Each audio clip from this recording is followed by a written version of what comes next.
আল্লাহর দাবি মুহাম্মদুর রাসূলুল্লাহ সাল্লাল্লাহু আলাইহি ওয়াসাল্লামের গোলাম হয়ে যাও, তাইলে তুমি ওই মজলিসে উঠতে পারবে আর আল্লাহর মুখের থেকে শুনতে পারবে। আর আপনি না মানলে কি হবে? সময় আমার হাতেও নাই, চলেন একটাই শুনায় দিয়া শেষ করি। হাজারো প্রমাণ দেওয়া যাবে। মাটি মাইনা নিছে, গাছ মাইনা নিছে, তরুলতা মাইনা নিছে, সমগ্র সৃষ্টি মাইনা নিছেন।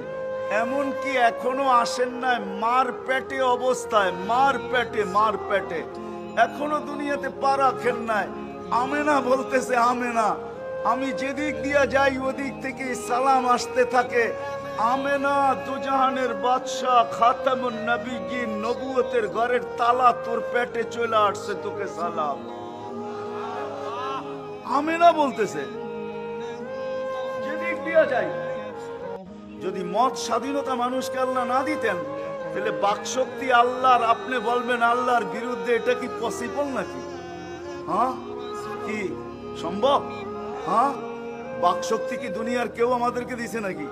হ্যাঁ, বাকশক্তি আল্লাহর। অথচ এই বাকশক্তি দিয়ে যদি আপনি কোনো মানুষের বিরুদ্ধে বলেন, তো বাংলাদেশের ল আছে, বলতে দেরি, আপনি হাওয়া হইতে দেরি হবেন না, কাঠগোড়ায় দাঁড়া করাইতে দাঁড় হইতে দেরি হবেন না।